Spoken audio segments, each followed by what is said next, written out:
80% des handicaps sont invisibles, c'est plus de 9 millions de personnes en France et pourtant on en parle peu. C'est pourquoi Alice et Anaëlle ont décidé de créer le premier média qui sensibilise au handicap invisible. Parentalité et adolescence. Parentalité et adolescence. Bonjour et bienvenue sur Parentalité et Adolescence, le podcast qui vous donne des outils et des clés dont vous avez besoin grâce à des interviews d'experts sur divers sujets autour de l'adolescence. L'adolescence n'est pas obligée d'être synonyme de chaos, alors soyez joie, il y a des solutions. Avant de commencer, si vous n'êtes pas abonné à la chaîne YouTube, n'hésitez pas à le faire dès maintenant pour ne pas manquer les prochains épisodes. Aujourd'hui, je vous propose de découvrir Petite Mue, le premier média qui sensibilise au handicap invisible à travers l'interview de ses fondatrices Alice et Anaëlle. J'espère que cet épisode vous plaira. Bonjour Alice, bonjour Anaëlle. Salut. Bonjour. Alors pour commencer, pourriez-vous vous présenter s'il vous plaît? Alors, moi, c'est Anaëlle, j'ai 27 ans et je suis la cofondatrice du média Petite Mue, qui sensibilise au handicap invisible et je m'occupe de tout ce qui va être, créatif. Donc, ça va être de la production, vidéo à la création de petites bandes dessinées.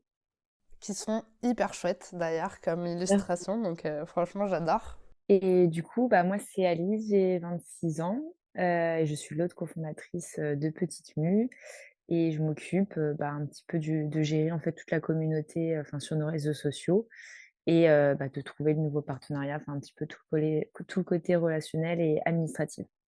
Super, le côté passionnant quoi. C'est ça.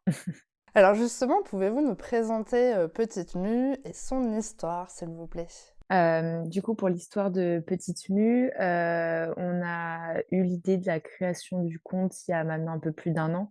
On a créé le compte Instagram donc au mois de mai dernier, donc là, ça va faire bientôt 1 an.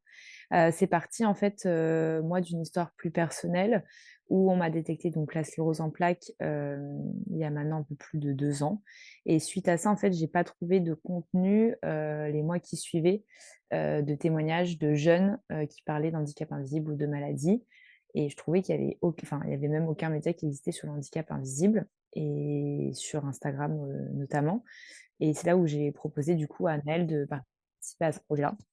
Oui, moi, en fait, avec Alice, de base, on était amies. On s'est rencontrés il y a 3 ans, parce qu'on avait une amie en commun et on est devenues amies au fil du temps et elle savait que, c'était quand même un sujet qui m'intéressait. Moi, je m'intéresse beaucoup à tout ce qui parle de santé mentale, troubles psy et cetera et elle savait aussi que j'avais un rêve caché qui était de reprendre un jour, de faire une bande dessinée et de reprendre le dessin que j'avais abandonné depuis bien 5 ans, je pense.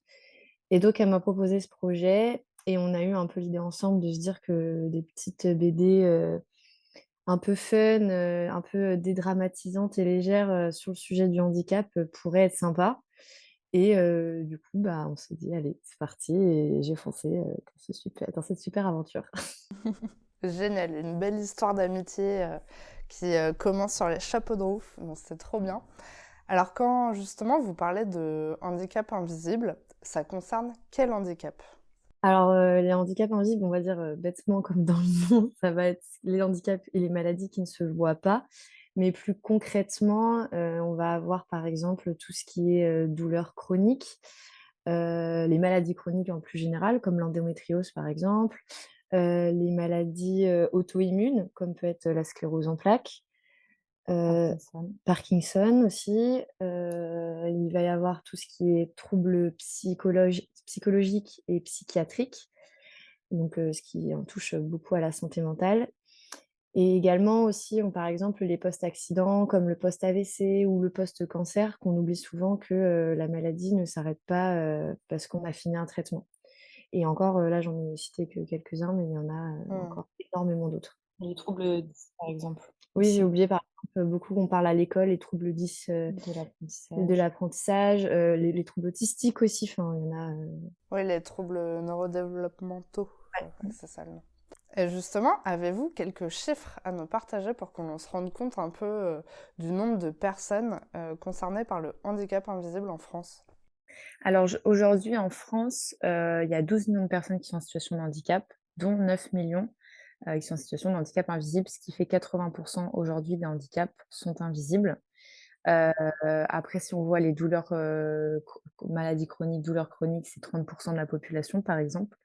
Hem, En termes de chiffres, ouais, on est déjà, et si après en fait en fonction de, chaque, maladie, on est toujours des pourcentages, mais par exemple, bah, bipolarité, C'est 2%.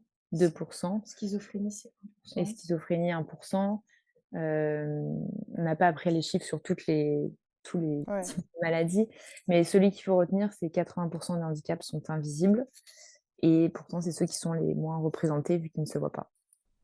Oui, donc c'est quand même, ça représente quand même une grosse part de la population, donc c'est quand même pas négligeable en tout cas comme sujet. Du coup, tout à l'heure, vous l'avez évoqué, ça fait bientôt 1 an que Petite Mue existe. Donc au bout d'1 an d'interview de personnes en situation de handicap et d'aidants, qu'est-ce que ça vous a appris? Qu'est-ce qui en ressort pour vous aujourd'hui au bout d'1 an si on faisait une sorte de petit bilan? Déjà, on va dire, vraiment au sens littéral, bah, on a découvert, vraiment plein de maladies, d'handicaps nous-mêmes, de pathologies dont on ne soupçonnait même pas l'existence. On va dire, on connaissait de nous les plus connus et puis après ceux sur lesquels on s'intéressait de notre côté. Donc et puis aussi, on là plus, au niveau, humain, on a vraiment, rencontré des personnes qui avaient des parcours très variés, des parcours de résilience aussi incroyables, qui nous ont montré des forces et des choses dont ils étaient capables, enfin moi personnellement ça m'a appris que en fait, tu peux vraiment des fois juste à la volonté, tu peux faire des choses incroyables. Et j'ajouterais également, qu'est-ce qu'on en a tiré? En fait, ça nous a permis aussi de trouver plein de solutions aujourd'hui pour pouvoir, vivre avec un handicap, que ce soit des solutions dans nos vies, personnelles comme professionnelles. Parce qu'on parle, toujours en fait souvent de l'handicap ou de la maladie ou de l'accident, mais on ne parle pas de l'impact que ça a eu dans la vie des personnes et qu'en fait, on se rend compte qu'il y a des solutions et que ça peut être compliqué, enfin toute même la phase d'acceptation pour les proches, les aidants, c'est hyper compliqué. Mais il y a quand même plein de choses qui peuvent être faites pour améliorer en tout cas le quotidien et qu'il faut pas perdre espoir là-dessus, même si c'est un long parcours du combattant. Il y a quand même, plein de choses à faire et on essaye de mettre un petit peu d'espoir sans dire que c'est très facile non plus. Mais il y a plein de gens qui sont passés par des étapes très difficiles, notamment des parents aussi avec les enfants. Comment, en tant que parent, quand on a un enfant qui apprend une maladie, un enfant, bah, qui vit aussi avec des troubles psy, comment se comporter, comment le gérer. Ça, on en parle beaucoup sur notre compte aussi, et ça peut être pas mal de ressources pour essayer de comprendre, en fait, les personnes, enfin, comprendre le handicap. Et toi, à titre personnel, du coup, est-ce que ça t'a aidé à trouver justement des témoignages que t'avais pas au début, quand on t'a annoncé ta maladie? Du coup, oui, ça m'a aidée. En fait, je pense qu'avec Annelle, on a créé ce média à l'image de celui qu'on aurait aimé, celui qu'on aurait, voulu, en tout cas. Donc, ouais, ça m'a aidée parce qu'au final, bah, genre, on a eu pas mal d'interviews aussi sur la sclérose en plaques. Donc, on a discuté avec, plein de gens, qui avaient aussi la sclérose en plaques. Et du coup, en fait, aujourd'hui, j'ai l'impression que ma maladie, n'a rien d'exceptionnel et que de toute façon, beaucoup de gens sont touchés par une maladie et j'ai l'impression d'être, beaucoup plus normale, qu'avant, on va dire. Ok. Du coup, Petite Mue, est-ce que vous pouvez nous expliquer un petit peu mieux ce qui se passe vraiment à l'intérieur? Parce que du coup, ces interviews que vous faites, on peut la retrouver uniquement sur les réseaux ou on peut la retrouver ailleurs. Est-ce que vous proposez d'autres choses à travers ce média? Oui, bah, du coup, on a commencé sur Instagram, mais maintenant, c'est vrai qu'on s'est un peu, déployé sur les réseaux sociaux de façon plus générale. Donc, on est beaucoup sur LinkedIn et on est sur TikTok. On maîtrise un peu moins la la gestion de TikTok, mais on essaye aussi d'être sur TikTok pour être vraiment, multi-support et on a sorti notre site internet la semaine dernière, si je dis pas de bêtises. Et donc, en fait, ça permet de retrouver tout notre contenu, qu'il y a sur Instagram, mais sur, un site web parce que c'est vrai qu'on ne veut pas s'adresser qu'aux jeunes, on s'adresse à tout le monde et parfois, les générations qui sont nos parents ou nos oncles, nos tantes ou nos grands-parents, Instagram, c'est pas forcément, leur truc et ils veulent aussi s'informer et donc c'est vrai qu'on voulait essayer de développer un format, enfin un support qui permet, que ce soit accessible à tous et assez simple d'utilisation.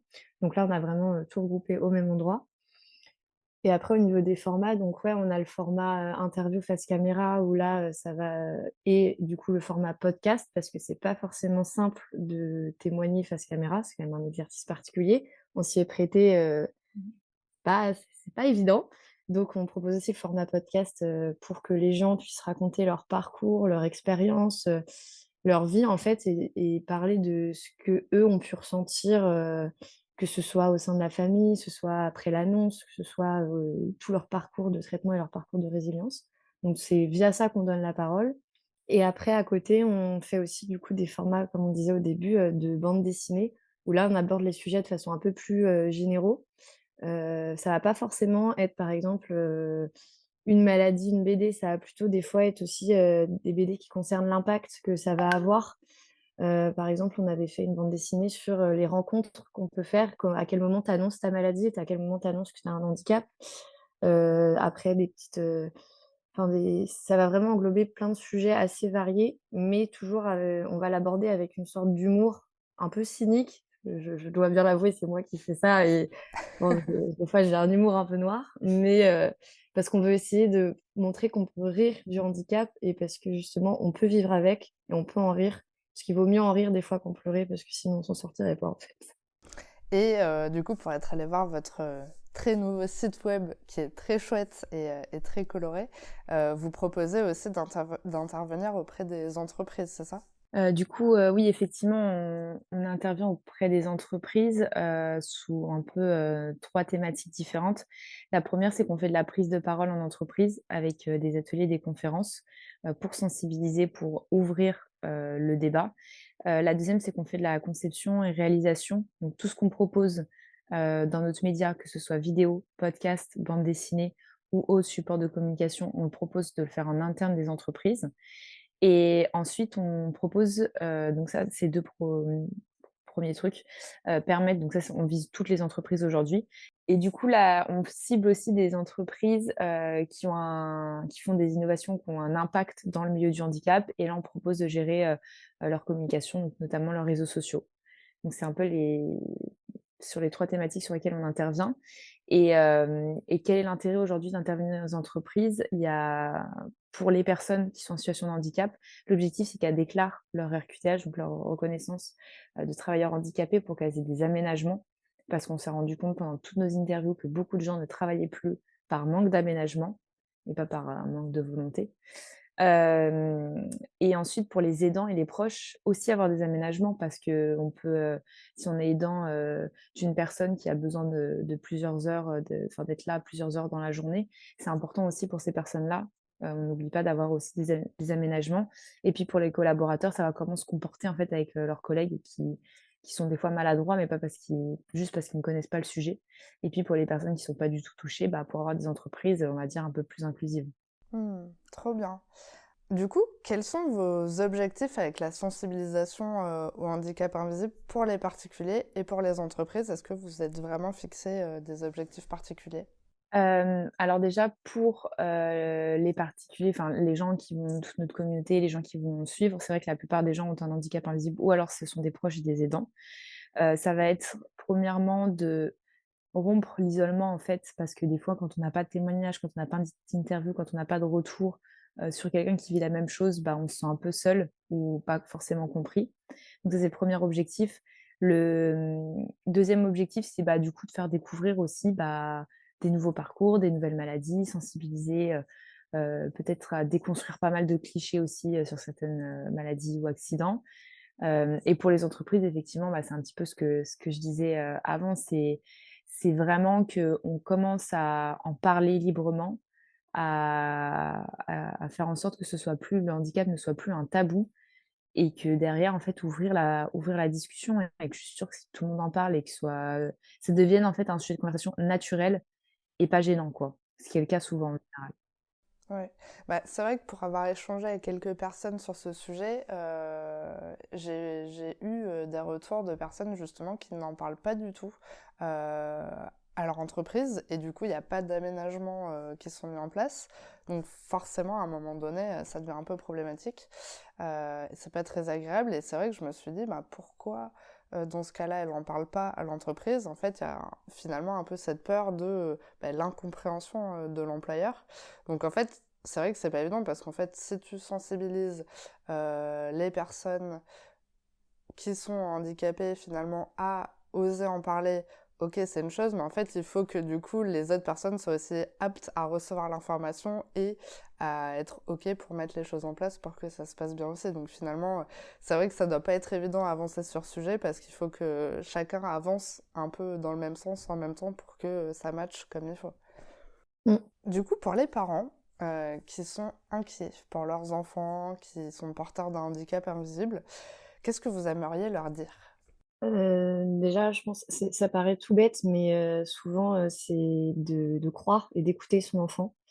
Parce que surtout, plus, les enfants se plaignent jeunes, les parents ont tendance parfois à ne pas, prendre au sérieux certaines, plaintes que peuvent avoir leurs enfants. Parce qu'on peut prendre ça pour, par exemple, quand c'est des problèmes à l'école, de: «Oh, fais un effort, tu veux pas travailler, tu veux pas faire tes devoirs» ou des choses comme ça. Alors qu'en fait, c'est lié, par exemple, parce qu'on a beaucoup les troubles 10, les troubles autistiques, le TDAH aussi qui est énormément minimisé, et tout ce qu'on entend beaucoup aussi en ce moment, par exemple, sur le haut potentiel intellectuel et tout ça. Il faut vraiment que les parents soient à l'écoute de leurs enfants et surtout les croient parce qu'en fait, ça provoque après encore plus un manque de légitimité, ça retarde des diagnostics et du coup, ça retarde aussi des aménagements et des réponses parce que souvent c'est un besoin de réponse qu'on cherche, en fait. Donc on va dire le premier conseil que je donnerais, c'est vraiment d'être à l'écoute et après, de se soutenir dans et de communiquer parce que si on n'en parle pas, je sais que j'en ai fait l'expérience, ne pas en parler et passer sous silence, c'est pas pour ça que ça disparaît, quoi. Ça met juste la poussière sous le tapis et ça permet pas d'avancer ensemble. L'enfant se sent incompris et du coup va s'isoler. Le parent, a l'impression que son enfant, ne lui fait plus confiance, donc vraiment ça mène nulle part. Donc s'écouter et vraiment communiquer, ça paraît bateau comme ça, mais en fait, c'est pas si simple à faire. Donc je sais pas, parfois, on peut conseiller d'établir un temps, je sais pas, un moment dans la semaine, un repas ou un goûter, se dire, «Alors, comment ça s'est passé la semaine? Alors comment s'est passée l'école? Est-ce que tu te sens bien? Est-ce que, tu as réussi à être à l'aise avec, à intervenir en classe ou être à l'aise à faire tes devoirs?» Enfin, c'est pas ça paraît bête, mais juste montrer cet intérêt, ça peut ouvrir la parole de l'enfant aussi pour parler de peut-être quelque chose qu'il avait minimisé et allumer aussi une petite lumière chez le parent sur, quelque chose de: «Ah ouais, non, ça c'est bizarre, ça fait plusieurs semaines qu'il nous en parle, on peut peut-être creuser sur cette partie-là», donc ça peut vraiment accélérer, des diagnostics et aussi tout simplement, améliorer la relation, parent-enfant, qui est une problématique ou pas liée au handicap d'ailleurs. Mmh. Très bon conseil, super, merci beaucoup. J'ai l'impression que c'était un peu bateau. Non, non, c'était très juste.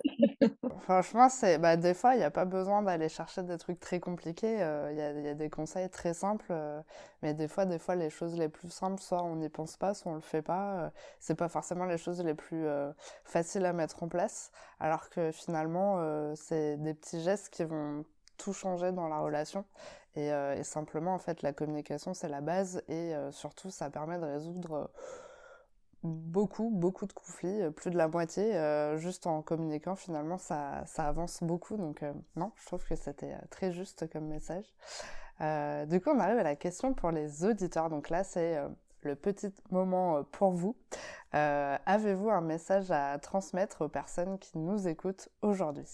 Le message qu'on aimerait transmettre, alors pour les personnes, qui peuvent être, par exemple, concernées par un handicap invisible ou même un handicap, de pas hési enfin, n'hésitez pas à nous contacter, à nous envoyer un message. Nous, aujourd'hui, on a beaucoup d'interviews de programmées, mais on met en place une liste d'attente, donc toute personne qui nous demande, on les recontacte et surtout, le conseil, ce serait d'en parler autour de soi, d'ouvrir le dialogue. Alors bien sûr que dans la vie, on va toujours être confronté avec des gens qui vont pas le comprendre, que ce soit dans notre vie personnelle ou professionnelle, mais vraiment faire abstraction de ces personnes-là.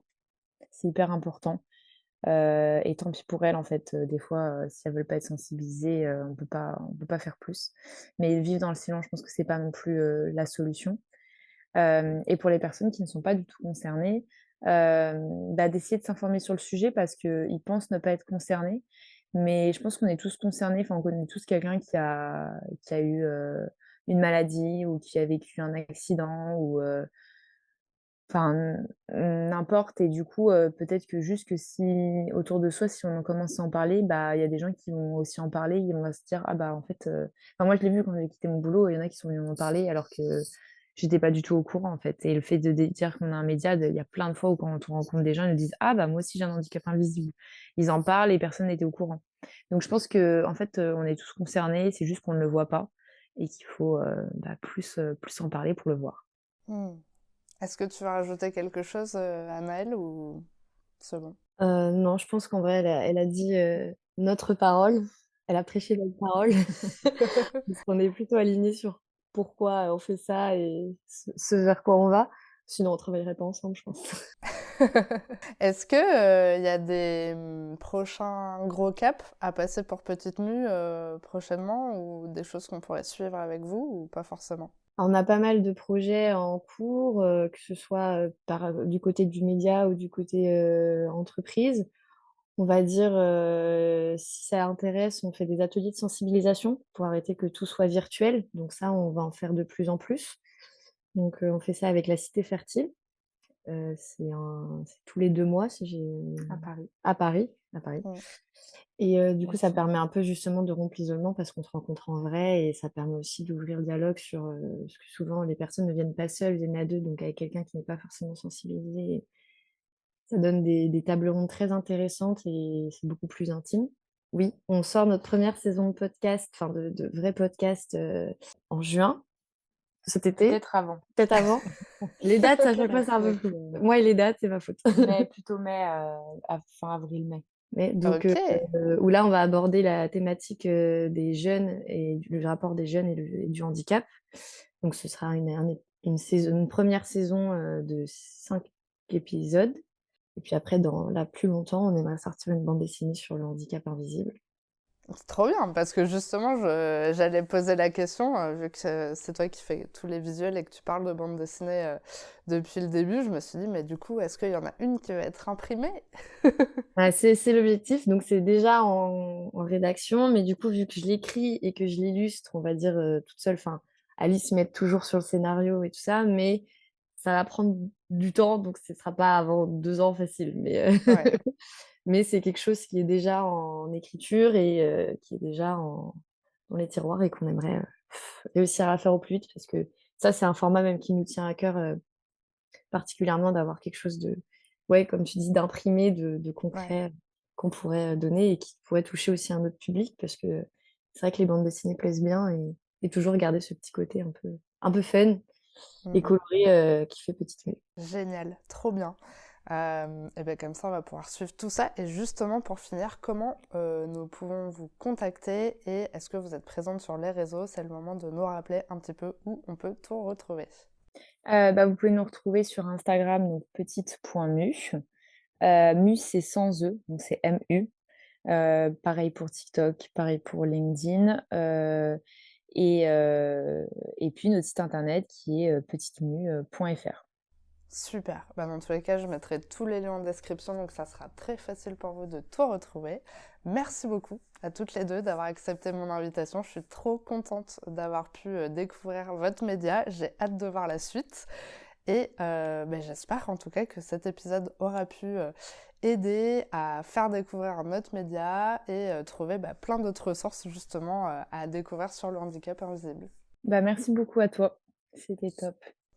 Merci d'avoir regardé la vidéo jusqu'au bout, j'espère qu'elle vous a plu. N'hésitez pas à la partager autour de vous et on se retrouve la semaine prochaine pour un nouvel épisode. À bientôt!